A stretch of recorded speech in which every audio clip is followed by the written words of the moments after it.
नमस्कार, F&O junction में आपका स्वागत है। मैं हूं डीपी कालरा। तो मार्केट के अंदर एक राउंड की तेजी या फिर मैं बोलूंगा एक राउंड का बजट का जो इम्पैक्ट है वो काफी हद तक आ चुका है। हमने देखते देखते 22,200 को भी टच कर लिया, हमने 46,800 को भी टेस्ट किया, लेकिन उसके बाद बाजार थोड़ा रुक सा गया है। ये बजट के इम्पैक्ट को डाइजेस्ट करने के बाद मार्केट थोड़ा कंसोलिडेट कर रहा है। ये कंसोलिडेशन आज, कल, परसों 10 दिन भी चल सकता है, कोई बड़ी बात नहीं है। आपको क्या करना है, आपको सिर्फ अपने स्टॉप लॉसेस का ध्यान रखना है, वॉल्यूम को चेक करना है और अपनी पोजीशंस को स्विंग्स के हिसाब से ट्रेड लेके book the profit leave the market वाले कंसेप्ट में करना है। जैसे प्रॉफिट आए 50, 60, 70 पॉइंट का, book the profit and leave the market. फिर जब मौका मिले फिर आओ, फिर नहीं मिलता छोड़ दो। लड़ना नहीं है मार्केट से। मार्केट जो लेवल जो आपको चीजें दिखा रहा है वैसे टिके रहना है। ना तो मंदी को कन्विक्शन के साथ बनाओ, ना ही तेजी को कन्विक्शन के साथ बनाओ। जो इस समय हो रहा है बाजार के अंदर उसके साथ जुड़ जाओ, ट्रेंड इज फ्रेंड वाले कंसेप्ट पे चले जाओ। और अगर आपको एक दिन में सौदे मिल रहे हैं तो एक ही दिन के सौदे लेके बाहर निकल जाओ और आप इसको BTST STBT फिलहाल ना करो। 21,800 पहला बड़ा पड़ाव है। दूसरा बैंक निफ्टी के पास 250 पॉइंट का, इसलिए 46,000 दिख रहा है। स्पॉट में 46,000 आएगा, थोड़ी और कवरिंग आएगी। ये जो बेच रहे हैं ना -3, यही कवर करके आएंगे। खैर आगे बढ़ते हैं। अजीत सर और विनय रजानी हमारे साथ जुड़ चुके हैं। अजीत सर से पहले जरा निफ्टी का और विनय से बैंक निफ्टी का एक व्यू पॉइंट लेंगे। अजीत सर बहुत शुक्रिया, थैंक यू वेरी मच समय देने के लिए। विनय आपका भी शुक्रिया, थैंक यू वेरी मच समय देने के लिए। अजीत सर पहले निफ्टी क्या किया जाए? 21,800 का स्टॉप लॉस लगा के पोजीशन से बने रहे, कोई दिक्कत तो नहीं बड़ी? निफ्टी देखिए, लास्ट वीक 2 वीक जो हम देख रहे थे मार्केट में करेक्टिव का, वो कहीं ना कहीं हमने थोड़ा सा उसको ईज किया, करीब 2% ज्यादा के गेन। निफ्टी ने सरप्राइजिंगली अपना हाई भी टेस्ट किया, दो हम सस्टेन नहीं कर पाए। देखिए, प्रॉब्लम एरिया निफ्टी में है ही नहीं। प्रॉब्लम एरिया केवल बैंकिंग है, जहां पे कि आप देख रहे हैं कि प्राइवेट बैंक्स अभी भी स्ट्रगल कर रहे हैं, खासतौर से HDFC। तो मुझे लगता है कि निफ्टी में डेफिनेटली आपको 21,800 के साथ स्टॉप के साथ बनना चाहिए। अगर आपके पास फ्यूचर्स है, अगर आपके पास ऑप्शन है, आप कुछ प्राइस बनाना चाहते हैं, तब भी 21,900 वाली कॉल जो करीब 8 फरवरी की करीब 140-145 के बीच में है, इसको आप देख सकते हैं। ज्यादा बड़ा स्टॉप लॉस नहीं रखेंगे, क्योंकि मुझे लगता है कि 840 अगर मैं इंट्राडे की बात करूं तो वो आपका स्टॉप होना चाहिए पोजिशनली करीब 21,800। उसके हिसाब से करीब करीब 100 रुपए से 90 रुपए का आपका स्टॉप लॉस रहेगा, करीब 50 तक की टारगेट्स रहेंगे। तो निफ्टी मुझे लगता है कंपैरेटिवली अभी भी बाय ऑन डिप्स मेंटेन करके रखना चाहिए आपको। और ऊपर पे यस, जब तक कि 22,150 हम ब्रेक नहीं करते, सस्टेन नहीं करते हैं, तब तक कोई डायरेक्शनल मूव नहीं होगा। तो ऑब्वियसली हायर लेवल्स पे आपको 22,000 22,100 के बीच में आपको प्रॉफिट टेकिंग दोबारा आती हुई नजर आएगी। ठीक है, डन। आगे बढ़े, जरा बैंक निफ्टी का व्यू पॉइंट ले लेते हैं। बैंक निफ्टी का व्यू पॉइंट दे दीजिए आप विनय। तो रिलेटिव सेटअप बैंक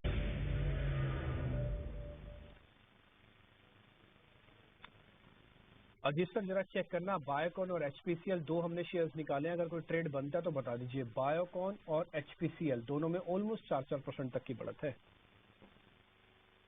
डिम्पी देखिए, OMCs में तो जिस तरीके का मोमेंटम है, हम सभी को पता है कि इस तरीके के मूव बहुत कम देखने को मिलते हैं और अभी भी ये मोमेंटम थमता हुआ नजर नहीं आ रहा। अगर HPCL की बात करें, स्टॉक अपने रिकॉर्ड हाइस पे है, आज भी करीब 4% की गेन्स, वॉल्यूम ठीक ठाक है। तो डेफिनेटली देखिए, मोमेंटम को अगर आप परचेज कर रहे हैं तो डेफिनेटली आपको स्टॉप लॉसेस को ट्रेड करते हुए चलना चाहिए। और यहाँ पे मुझे लगता है कि 492 का आपका स्टॉप होना चाहिए। अपसाइड ओपन है तो आपको ट्रेड करना है। जैसे कि आप हिस्ट्री रिवॉर्ड के हिसाब से देखेंगे तो करीब 530 तक के टारगेट्स बनने चाहिए आपके। और बायोकॉन देखिए एक अंडर परफॉर्मर रहा है with in the pharma space. इसमें काफी टाइम हो गया है, ऑलमोस्ट मैं देख पा रहा हूँ 2020 से जो एक डिक्लाइनिंग ट्रेंड लाइन अगर आप ड्रॉ करेंगे, जो लास्ट 2 हाई को ज्वाइन करते हुए, तो वो अभी तक ब्रेक नहीं हुई है। तो मुझे लगता है कि यहाँ पे थोड़ा सा किसी चैलेंज आएंगे, बट यस, इम्प्रूवमेंट जरूरी है सेटअप में कि आप हायर हाइज देख रहे हैं on the weekly chart, but जो कंफर्मेशन आएगी वो 295 के ऊपर आएगी। तो अभी के लिए मेरे हिसाब से HPCL इज बेटर कैंडिडेट। 295 के ऊपर डेफिनेटली अगर बायोकॉन निकलता है तब आपको लॉन्ग के लिए देखना चाहिए 320-330 तक के टारगेट्स के लिए। ठीक है, HPCL पे आपने टारगेट दे दिया 530 का टारगेट। एक कंडीशन दे रहे हैं आप बायोकॉन पे, हम थोड़ा हाई कन्विक्शन HPCL पे लगा देते हैं। 492 का स्टॉप लॉस है। देखो एक और चीज मैं बता देता हूँ, पोजिशनली सौदे हैं HPCL, BPCL और IOC, ये इंट्राडे ट्रेड करने के सौदे नहीं है। हमने आपको बहुत पहले ही बताया था कि सरकार का एक ऐसा सेगमेंट हो रहा है जिसपे गवर्नमेंट इसको ठीक करना चाहती है। दो जगह पे पैसा चला जाता है गवर्नमेंट से, पहला डिफेंस से, सारे शेयर चल गए। सरकार ने आत्मनिर्भर वाली बात उठाई। दूसरा, ऑयल मार्केटिंग कंपनीज पे इस बार के अंदर गवर्नमेंट का एक पूरा कोर एरिया है कि इस एनर्जी वाले पैक को ठीक करो कैसे न कैसे करके। इसकी जितनी लीकेजेस हैं, जितना ठीक कर सकते करो, चाहे नया पॉलिसी लाओ चाहे पुराने वाले से ठीक करो।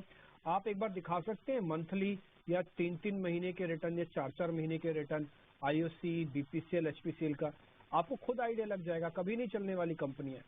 सिर्फ इनसे 2 ही चीज नोटिस करवाई जाती थी। ये देखो 3 महीने में 80%।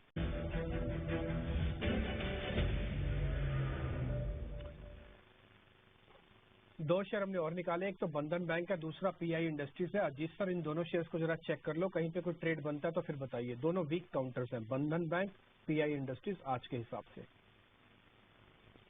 बिल्कुल टिम्पी, देखिए ये दोनों ही स्टॉक ऐसे हैं जैसे कि मतलब टॉप अंडर परफॉर्मर अगर नाम हो तो बंधन बैंक, पीआई, यूपीएल, ये कुछ ऐसे नाम है जो कि कंसिस्टेंटली मेरे लिस्ट में रहे हैं। तो यहाँ पे डेफिनेटली अंडर परफॉर्मेंस मेरे को लगता है कंटिन्यू रहेगी। बंधन में आज भी करीब 2% का कट है। तो अगर आपको कोई शॉर्ट ऐड करने हैं तो डेफिनेटली आप बंधन को कंसिडर कर सकते हैं। आपका स्टॉप लॉस रहना चाहिए करीब 229 पे, और नीचे पे ग्रेजुअली बेसिकली ये बहुत स्लो मूवर है, तो करीब आपको 213, 210 तक के लेवल देखने को मिल जाएंगे। पीआई इंडस्ट्रीज मुझे लगता है कि थोड़ा सा और स्लो मूवर है, और प्लस यहाँ पे वीकली चार्ट्स पे आपको देखेंगे तो एक 3240, 3250 के अराउंड पे एक सपोर्ट एरिया है 100 EMA का, जिसको काफी टाइम रिस्पेक्ट किया है। तो मेरे हिसाब से ये अंडर परफॉर्मेंस रहेगी, बट ये रेंज में रहेगा। कुछ खास मेजर डिक्लाइन शायद देखने को ना मिले जब तक कि ये 3240 के ऊपर है। तो इसको आप अवॉइड करिए, बंधन को प्रेफर करिए। ठीक है, बंधन के एक शॉर्ट कॉल के टारगेट स्टॉप लॉस एक बार स्क्रीन पे लाइए। पीआई इंडस्ट्रीज को छोड़ देते हैं। सर ने आपको सौदे दे दिए, एक तो निफ्टी की कॉल दी है, एचपीसीएल दिया है, बंधन बैंक एक शॉर्ट दिया है। अब तक की चर्चा के अंदर अजीत सर का ये सब कुछ आप देख पा रहे हैं। एक काम करता हूँ, फटाफट से अनवाइंडिंग के 2 सौदे और हैं, मैं जल्दी से पता कर लेता हूँ। विनय बार जरा चेक करना। एस्ट्रल और वोल्टास में शॉर्ट जाने की मेरी रिकमेंडेशन नहीं रहे। बहुत बढ़िया, अजीत सर ने कॉल दी और साथ ही साथ विनय रजानी ने भी बैक टू बैक बता दिया बंधन टूटेगा। वापस स्टॉप लॉस टारगेट दिखा दो एक बार दर्शकों को, और आपके पास सौदे हो गए हैं तय। अब जरा ट्रेडिंग कॉल्स भी है, आप हमारे जो हमने पूछे हैं ये ट्रेड ले या ना ले आपकी पूरी फ्रीडम है, लेकिन जो दोनों एक्सपर्ट्स आपको ट्रेड देने जा रहे हैं इस पे कन्विक्शन हाई रखेगा। अजीत सर मैं आपसे शुरू कर रहा हूँ, जल्दी से अपनी ट्रेडिंग कॉल्स बता दो आप। डिम्पी देखिए, दोनों रिकमेंडेशन बाय साइड की होगी। पहला नाम होगा from the pharma space, pharma buzzing है। डॉक्टर रेड्डी, मुझे लगता है कंसोलिडेशन ब्रेकआउट के बाद एक पॉज चाहिए था, एक डिप चाहिए था, वो डिप देखने को मिल चुका है। अब नेक्स्ट मूव में करीब 6320 तक के लेवल्स देखने को इसमें मिलने चाहिए, तो आप इसको लॉन्ग कर सकते हैं करंट लेवल्स पे 6050 के स्टॉप लॉस के साथ। दूसरा फ्रॉम दी मेटल स्पेस, और मेटल में देखिए अभी तक काफी अच्छी परफॉर्मेंस रही है पीएसयू पैक्स में। मुझे लगता है वीईडी है, यहाँ पे एक ट्रायंगल पैटर्न का ब्रेकआउट हुआ है मंथली चार्ट्स, और अभी अपने नेकलाइन एरिया के पास ट्रेड कर रहा है। थोड़ा बहुत फ्लक्चुएशन जरूर हो सकता है, इसी के लिए एक छोटा सा स्टॉप लॉस रखेंगे 274 का, और 292 तक के इमीडिएट टारगेट्स के लिए इसको भी आप लॉन्ग कर सकते हैं। ठीक है, वेदांता डॉक्टर रेड्डीज अजीत सर की तरफ से दोनों ट्रेड है, दोनों बढ़िया चल रहे हैं, दोनों का स्ट्रक्चरली मूवमेंट हो रहा है, मतलब बदलाव हो रहा है। आज कार्यक्रम में जुड़ने के लिए उम्मीद करते हैं इन्हीं सभी ट्रेड से अच्छा रिटर्न मिल जाएगा। कल आपको फिर से रिपोर्ट कार्ड दिखाएंगे दोनों मेहमानों का। बहुत बहुत शुक्रिया sir, thank you very much. इस कार्यक्रम से भी इतना ही, नमस्कार।